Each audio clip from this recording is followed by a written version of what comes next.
Alex Kamczyc, community reporter for the Westlife. How you doing, man? Nice to see you, and welcome to the show. Yeah, it feels great. It feels great to be here. Thanks for having me on.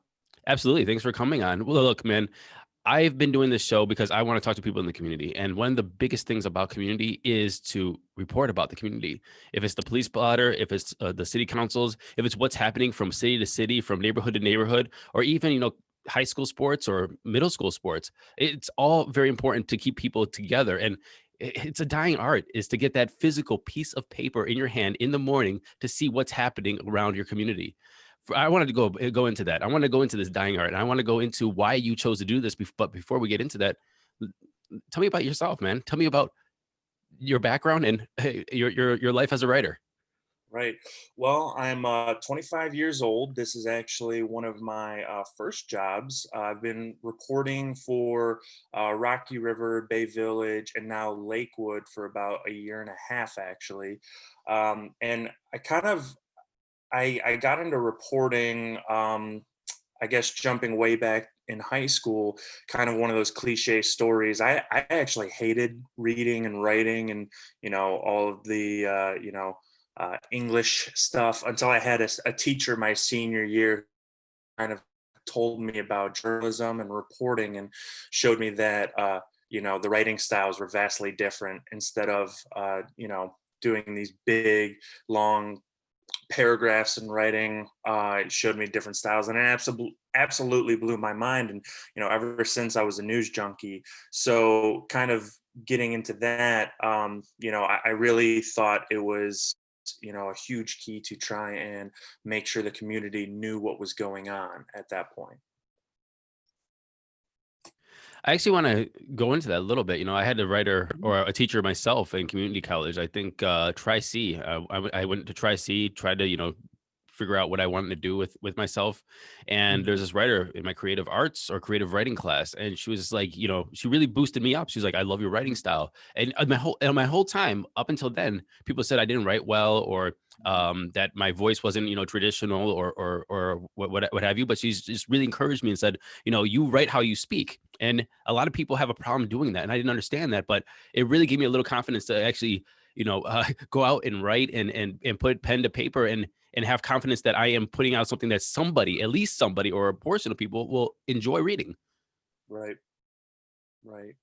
And I think that when with your story as well, that the encouragement by some people to have the other writing styles in there, I think is something that we need to do more of. How did that really shape you, and how do you think that we have to encourage more people to show their voice?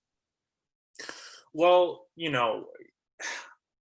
for me, it really was, not thinking people really cared, and not seeing that I thought that there was a barrier to entrance, and uh, that teacher really showed me that, if you work hard enough and you really show a dedication to what you are reporting and, writing about, uh, I mean, you really can do anything that you want to do when you get down to it and the reporting. So I think it's extremely important that a lot of different voices are heard, especially in the community.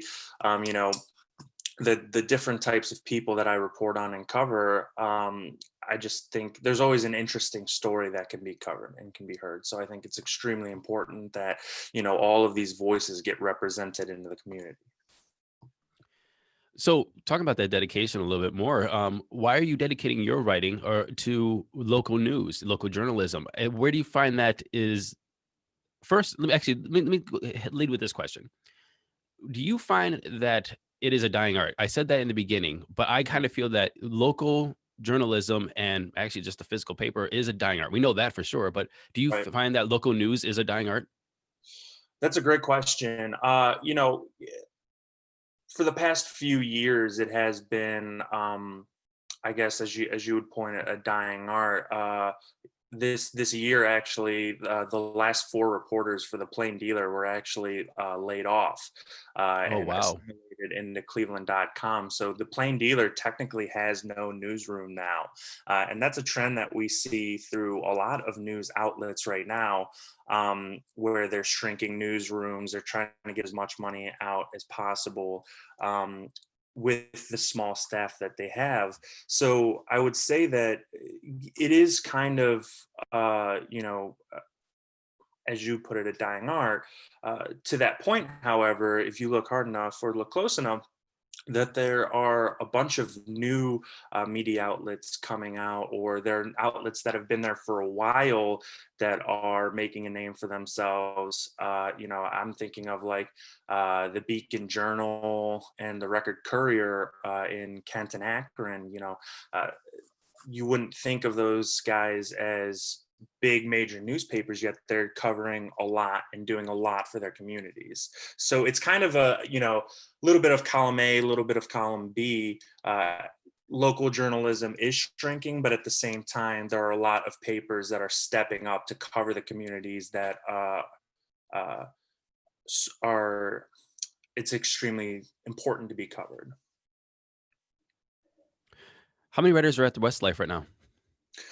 Including myself, there are 3 covering 12 communities. So you have 3 more writers than the Plain Dealer, the Cleveland Plain Dealer, which I grew up on. I mean, it was the newspaper. Why do you think that it is that they can afford the writers and the Cleveland Plain Dealer keeps cutting them back? Well, so it's kind of 2 different situations. In 2013, the Plain Dealer really shifted focus to online. And by the Plain Dealer, I mean their owners shifted focus online to Cleveland.com. So they keep expanding Cleveland.com kind of to shrink the newspaper and focus more on online. I won't get too much into the drama behind the Plain Dealer, but it's really 2 different things. It's I can't really speak for the Plain Dealer, but in our instances, we got 12 communities. We know that there's a lot of stories that need to be covered, and there's a lot we can do with 3 reporters, surprisingly. So uh, I would just say that the situations are different, but they really shifted focus to their online viewers, and their business strategy has shifted. So that's what I'd say. I guess what I was trying to answer with that question is not about revenue as much, even though that's how I kind of phrased it, was Right. more so what is the importance within the communities that is allowing the Westlife to continue to thrive while the Plain Dealer is kind of cutting back those writers? And I'm asking that because there has to be something community based. There has to be something local that drives the thirst for this kind of reporting, opposed to say the Cleveland Plain Dealer and their kind of reporting. Right. For Westlife News, it's really that we kind of, like I said, we cover everything. I will say I haven't seen other reporters in city hall meetings or, really taking time to listen in on budget meetings, finance meetings, and whatnot. So I would say it's really that we care about the communities a lot, and we really want to listen to the important things that go on. And this isn't just, hey, this event is happening, or, this business is just opening. It's really about focusing on the mechanics that go into making these cities run, and having our readers learn about, what their taxpayer dollars are going to. So what we're doing is we have a hyper focus on, going to city hall, going to school board meetings. Really, the term is boots on the ground reporting. So we're trying to ingrain ourselves, closer, not just focus on the holiday events or the community gatherings. Really get into the specific topics that readers want to know about, be it road construction or in this case the new 2021 budgets, because and how the pandemic has affected them. So basically, you're really taking the fourth branch of government approach. You are Yeah. there to amplify what is happening to make sure that the constituents and the populace is informed so Mhm. that it feeds back into the other three branches of government. Is that what you're saying? Right. And that's not to say that Cleveland.com isn't doing that. In fact, they have a bunch of great reporters there that are covering extremely important stories that need to be covered. But the hyper local aspect, the smaller stories in the community, some of the stuff that might not have a wider impact on the county, but really matter to the West Shore, and stories that residents would find interesting. I believe that we are really kind of hyper focusing on that aspect. Right. And I don't ever like to say the smaller stories because actually my neighbor was just in, I think, the Westlife and other local papers because she won a contest the other day for it was it was a contest to create or design an advertisement to put your cell phone down while you drive. And it was like, one like doesn't cost one life. That was her tagline. And she won $500 and she got her face in the paper. And so that's not a small story to her, and that's not a small story to people like her that are, seniors in high schools that are, trying to be designers. And that's what I really love is, amplifying those, as in air quotes here, small stories, because they make big differences to people's lives and the community. What do you think that the local news is either gaining or missing during this time? And I'm talking about this time being after the printed news. The printed news is, again, like we said, is going out. Everything's going more online, more to apps, more to push notifications or social media. What do you think that the local news is? Where is it missing, or where is it winning big? I think where it's winning big specifically is, as I noted earlier, we're really, I guess, in Westlife news terms, focusing on the city beat and what's going on in each individual city. I mean, we had spoken a little bit before this video chat, and I told you that one of my favorite things is, getting a scoop and getting the inside track on these big stories for the community. So I think where we're winning is really, I guess, being ingrained in the community. We're actually driving out, meeting people in the public, and obviously that's hard right now because of the pandemic. We're not doing that as much, but we have a magnifying glass on these issues that some might skip over or not really focus on. So I think because we are essentially a part of the community, we're getting these bigger stories that some other outlets might not get. Now, where local journalism, I think, is kind of lacking or losing, and this is for a more national scale. I mean, for example, where did you hear that the Cleveland baseball team is changing their name? Right, the first outlet that broke that story is the New York Times. Hmm. So we're losing out on some of these bigger stories because we just don't have the resources, I guess, or manpower to cover everything. Whereas the New York Times has what, thousands and thousands of reporters that can get these stories and get paid pretty well to get these stories. So it's kind of, you know, a race of what we can and can't do, because there's only so much that we can cover, um, especially with our limited work week now. So you kind of have to pick and choose what stories, and for Westlife specifically, we try and get 2 to 3 stories in for each community every week, but in some instances that's just not possible. That's interesting that you brought up the New York Times and they since they are breaking that news of the Cleveland baseball team changing their name. And I like how you put it, Cleveland baseball team, instead of saying the Cleveland Indians, because well, they changed their name. Right. We're gonna have to see where they are gonna land with that one. What are you voting for, by the way? I hear the Cleveland Spiders a lot. I hate the spiders. I hate them so much, and it's partly because I personally just hate spiders. Um, I'm actually voting for the Cleveland Guardians. I just Hmm. I love that name, and I love those statues. So I would totally buy a hat that's got the Guardian on it, or a shirt that's got the Guardian. But I just think the spiders is kind of putting my hatred of spiders aside. I just don't think that that's a great name.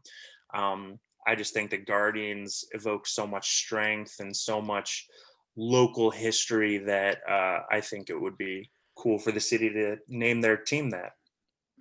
Actually, I think that would be really, really cool to have two big guardians like at the stadium, just like Yeah. guarding like one of the entrances or right there, Oh just to yeah. drop them up there, just like massive, like 20-meter tall like Oh guardians would be yeah. just It's an aesthetic. It's a nice yes. picture. Yes. Look at me. I said meters. Where am I from? Canada. Yeah. Um, um, what do you think would take for a local newspaper to get those kind of scoops? I mean, look, I mean, if you're the Cleveland baseball team and you are going to want to get this news out, you're going to want to go to the New York Times or you're going to want to go to the Associated Press. You want to go somewhere where you can just amplify that story, and the Westlife or local news might not be that one, even though it affects us personally. Do you think that it's right for them to go to the New York Times and want to go do that, or is it something that you think that is it a you mentioned it's a resource thing. Like we don't have enough writers to cover all this, but it seems as though it's just they just can. It's marketing. It's like that's what we're doing. We're going to the New York Times. Do you think that that's the correct path, or do you think that it should be going to the Westlife? And how would the Westlife or local newspapers get that access? Well, so for in this instance, because Westlife covers Lakewood, going through Rocky River Bay Village, Westlake, all the way to Avon Lake, it really wouldn't be too much of on my paper to cover that. But speaking of Cleveland.com or the Plain Dealer, I think it's extremely important that this gets covered by those outlets because, as you pointed out, the Cleveland baseball team is the baseball team in the county. So I think it's really more of um, what will get the most clicks, I guess. And I don't want to speculate because that's not up to me to do that. But it's we'll just say it's extremely important that local papers catch that or pick that up because like I said, that's a hot topic right now that really needs to be covered more and really needs to be focused on. And again, that's not to say that Cleveland.com isn't, because I think that they do have some great reporters, but you know I just think that the New York Times picking up a story that should have been an easy get for the Plain Dealer or Hmm. Cleveland.com is kind of a head scratcher, and that's not to their fault or to anything that they have or haven't done. It just says a lot about where some of these stories and where these people decide to take their stories, what's going to have the bigger impact or what's going to get the most attention. It's hard for reporters, even for Westlife, to sometimes convince these stories to come here because, for example, I remember, I think maybe a year ago, I was doing a story. I used to cover Westlake, and I was doing a story about a church. And one of the questions they asked me was, what was my circulation? And when I told them what my circulation was, and they realized that I was a hyper local, smaller paper, they never got back to me. They never gave me the story, even though we were interested in doing the story. So it really comes down to where they think the story will, who they'd be more willing to give the story to. Do you think that you just mentioned the demographics of the Westlife and the cities? What you mentioned your circulation. What is the circulation? So the last time I checked, when I got those numbers, our circulation is about 10,000, but I think that number went up. I don't have the accurate up-to-date numbers. So, That, but that's that was perfect. the answer I gave when I was covering the story, and that was about a year ago. Right. Okay. So let's just assume 10,000. And Do you think that these local papers, Westlife and other local papers around Northeast Ohio, they should have like their own Associated Press so they can combine resources and amplify that, for these bigger stories? Would you think that the Cleveland baseball team would go out to a, let's say, Northern Ohio Associated Press and release that if the clout was there, the circulation was there? Mhm. Yeah, that's certainly a good idea, but I think that um, what that would imply would be just one big universal paper, and thus kind of implying the plain dealer. um, so while I don't think that that would be the best route of action, I'm also a reporter and I'm very competitive. So I'm not really sure what the answer would be to bring some of these bigger stories back to the paper. I mean, it's just hard work and dedication, especially now. Advertisers have been a big topic of discussion since the early 2000s. This has been an ongoing debate, and a reporter with a year and a half experience isn't going to have the answer on how local journalism or what Cuyahoga County should do, and like an associative press type deal. So um, it's really just dedication, hard work, boots on the ground, trying to get there first, and really being persistent. For example, sometimes I am emailing someone, I'm calling them, I'm messaging them on Facebook several times a day to try and get stories in. And that's just me being an annoying reporter. That's the stuff I picked up on the trade, doing whatever it takes to try and get the story. So I think it's just, we got to keep doing what we're doing and really focus on trying to get the story before, say, the New York Times or CNN picks it up. Well, I want to disagree with you there. That the time at a certain job or profession does not indicate the level of quality ideas that they Mhm. have. Sometimes the best and freshest ideas come from new eyes, and coming Right. into a space or an industry or a business can really change the whole landscape if they are picked up on with that fresh pair of eyes and ran with it. What I want to go to more of the local individual for a second, to round this off, because I want to know what role that the local paper plays in people's everyday life. Like, how do you think that the local individual, when they get the Westlife, delivered in their mailbox or thrown onto their driveway, how do you think that the local person from Bay Village or Rocky River or Westlake or wherever, when they have that in their hand, how do you think they interact with the paper? What do they get from it? Oh, they're extremely dedicated. I mean, our circulation number, kind of may seem small, but we've got, I think, the most dedicated base of readers that I've ever seen. I mean, I might do a story on something that I don't think is extremely significant, but I'll get sometimes two or three phone calls with people just wanting to talk to me and tell me about their opinions about what's going on. So I think Westlife is a very integral part of what people do and what people think about the community.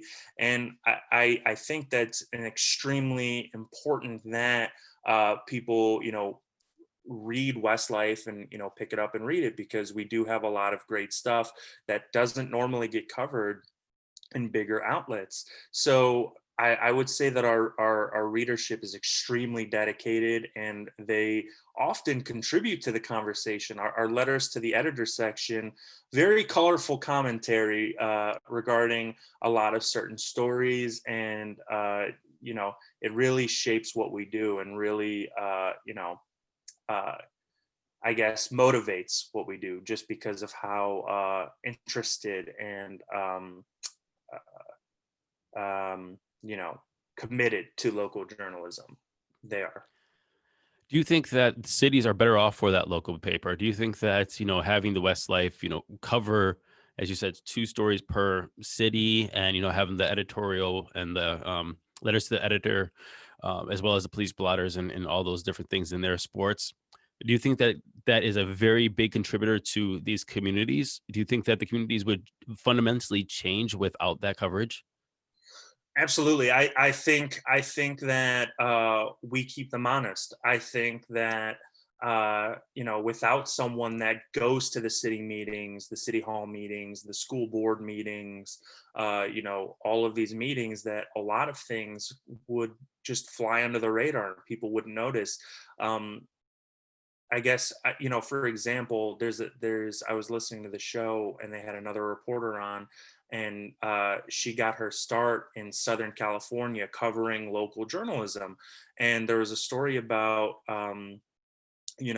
the mayor and a few other officials were voting on giving themselves pay raises.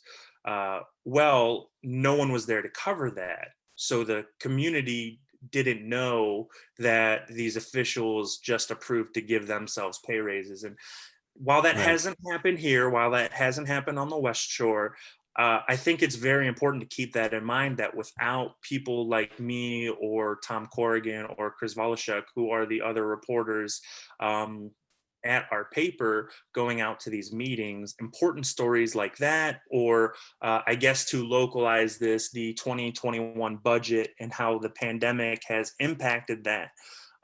Without us going there, the readers wouldn't know what was going on. They wouldn't know, and sometimes I guess if they didn't know, they wouldn't care what was going on, and Hmm. or at least there's a perception. I think with our readership, they would absolutely care, because on the same vein as when I write a story, they call me. I also get calls of people telling me, hey, you're missing this story, or we think you need to do another story on this because we like to know what's going on. So the thirst and the hunger for this news is out there. I just think it's extremely important that we go out and cover it. Last question. I want to ask you before I get off. I want to say Happy New Year. I forgot to say Happy New Year before we started this. Happy New Year. Happy Happy New Year. 2021. I hope that we have a better 2021 than 2020. How should people support the local news? I mean, okay, subscribe. That's an easy one. But what else? What is that next step? What is that next level to get, make sure that the community is involved, that the paper stays around, and that people, well, I guess, what's the word I'm looking for? What's the feeling I'm looking for? That understand the importance of local news. Like, so what can the people do to get involved with the paper, with local news, to make sure that it stays around and to make sure that the importance is understood? So really, aside from subscribing to Westlife News, it's extremely cheap and affordable. I think after the story is published, sharing it online and sharing it to Facebook and Twitter to keep the conversation going, I think that would be bar none the most important thing. Just keep talking about the story even after it's reported, or look into it more. There you can ask these officials anything. They serve you. So I think the most important thing is to share the stories online, talk about them, and continue spreading the word. But also, if you've got a business and you're looking to advertise, I think advertising is the other main aspect to keep what we do at Westlife News going. We're always looking for more businesses to highlight and spotlight, and I think if you're a business looking to get some more attraction or more interest, like I said, subscribe or not subscribing, but advertising with us is also the big main thing. So, aside from subscribing, sharing the stories and continuing the conversation after the fact, after the reporting, and, advertising are the two main things that I would say. How can people find you, my friend? They listen to you. They're all excited now. They want to start talking to the editor and writing you stories and saying, "Hey, you should come report on this." How can people find you? So Westlife does have a Facebook page, Westlife News. Other than that, I do have a Facebook page as well, Alex Kamczyc, and you can actually see me posting frequently on the communities that I cover. So that's Lakewood, Rocky River Bay Village. You can also reach me at a Kamczyc, and that's AKAMCZYC at westlifenews.com. And you could also reach me at my work phone. That's 216-307-6614. So, I'm always looking for stories, always looking for interesting people to talk to. And yeah, so if you want to follow me, go ahead. I'm always open to talk to the readers of our community. I see your last name is spelled exactly how it sounds. That's great to know. Um, Alex Kamczyk, community reporter for Westlife. Thank you very much for coming on the show, and thank you for talking about local news, and thank you for doing what you do. Yeah, no problem. Thank you.